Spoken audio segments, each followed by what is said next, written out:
नमस्ते बच्चों, मैं पिंकी गांधी फ्रॉम लियाल पब्लिक स्कूल। आज की कक्षा में हम करने वाले हैं चित्रलेखन। चित्रलेखन में हमने विषय लिया है उपवन। आपको एक चित्र दिखाया जाएगा जिसमें आपको उस चित्र को देखते हुए कुछ लाइनें लिखनी होंगी। यहाँ पे हमारे सामने चित्र था उपवन का। उपवन पे हमने लाइनें लिखी हैं। यह एक उपवन का यानी कि बगीचे का चित्र है। इस चित्र में नदी में नाव तैर रही है जिस पर दो लोग घूम रहे हैं। जैसा भी हमें चित्र में दिखाई दे रहा है उसके अनुसार हमें लाइंस लिखनी होती है। बच्चे बीच में बगीचे में खेल रहे हैं। एक माँ व बच्चा हंस को दाना खिला रहे हैं। सामने एक दुकान है जिस पर लोग अपना खाने पीने का सामान ले रहे हैं। पेड़ पर एक गिलहरी दाना खा रही है। बच्चा गाड़ी चला रहा है। एक नाव किनारे पर है तथा एक बच्चा नाव बनाकर चला रहा है। एक बूढ़ी महिला सामने बेंच पर बैठी है। सभी उपवन के सुंदर दृश्य का आनंद ले रहे हैं। दूर शहर दिखाई दे रहा है।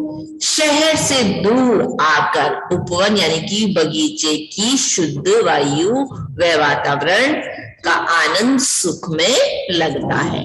ये हो गया है बच्चों हमारा चित्र वर्णन, जो कि आपको चित्र को देखते हुए आपको कुछ लाइनें लिखनी है। उसी तरह अगला हमारा विषय है मेरा भारत महान। इस चित्र में मंदिर, मस्जिद, गुरुद्वारा व गिरजाघर दिखाए गए हैं। अलग अलग तरीके के जो प्रार्थना के स्थल होते हैं वो दिखाए गए हैं। इस चित्र को देखकर हम समझ सकते हैं कि हमारे भारत देश में अनेक धर्मों के लोग रहते हैं। इस चित्र को देखकर हमें पता चलता है कि यहाँ पे मंदिर, मस्जिद, गुरुद्वारा और गिरजाघर यानी कि इन धर्मों को मानने वाले लोग रहते हैं।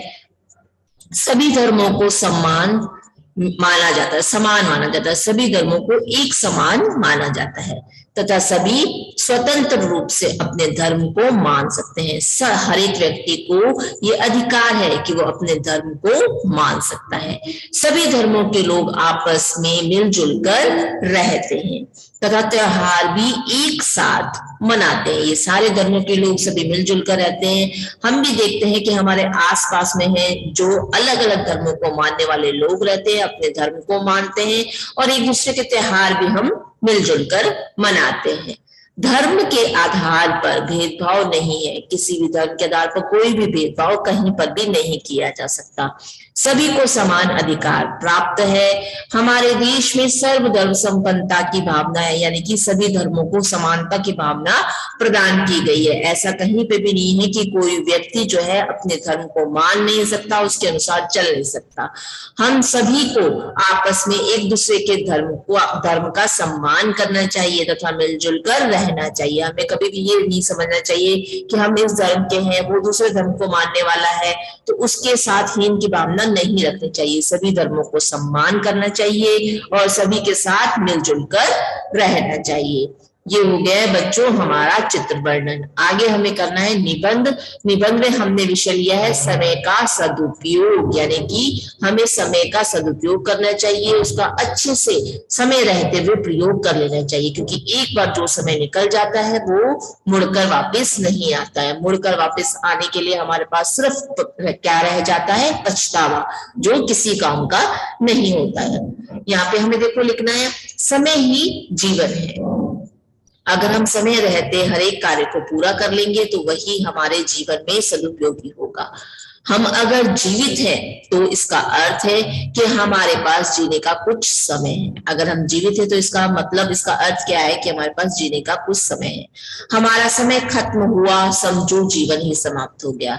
जैसे ही हमारा जो समय है वो खत्म हो जाता है तो इसका मतलब ये होता है कि हमारे पास जीवन का समय भी समाप्त हो गया है। इसीलिए समय का महत्व समझना चाहिए कि अगर हमारे पास समय है तो इसका मतलब हम जी रहे हैं, और जैसे ही हमारा समय समाप्त हो जाता है इसका मतलब हमारा जीवन भी समाप्त हो गया है।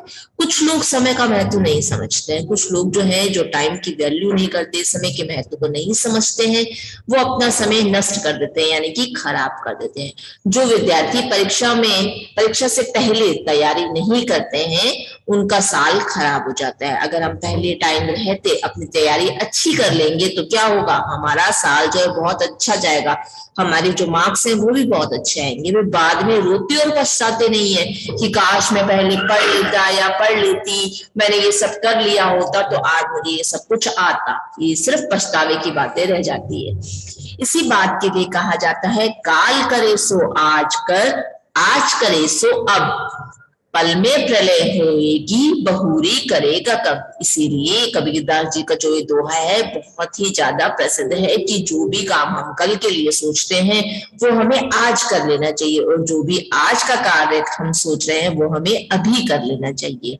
अगर हम ज्यादा देर करते रहेंगे तो क्या हो जाएगा, प्रलय आ जाएगी, यानी कि विनाश हो जाएगा हमारा, और देर देर करते हुए और देर होती चली जाएगी।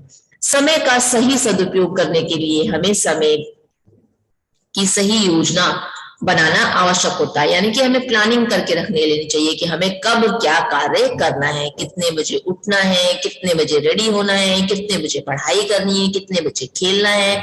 सब कार्य हमें अपनी योजना के अनुसार करने चाहिए।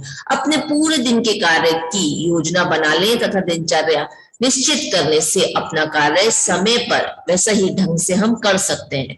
अगर हम इसकी योजना नहीं बनाएंगे तो हमें बिल्कुल भी पता नहीं चलेगा कि हमें कब क्या कार्य करना है। अगर हम योजना के अनुसार कार्य करेंगे तो हमारे सभी कार्य समय पर पूरे हो जाएंगे। हमें समय का पूरी तरह पालन करना चाहिए और इसी से समय, धन और शक्ति की बचत होती है। ये हो गया बच्चों हमारा चित्र वर्णन और निबंध। अब आपको क्या करना है, अपनी कॉपी में इसे नीट एंड क्लीन राइटिंग में नोट डाउन करना है और अपने सब्जेक्टिव टीचर्स के पास इसको सेंड करना है। आज की मैं मेरी कक्षा यहीं समाप्त कर रही हूँ। धन्यवाद।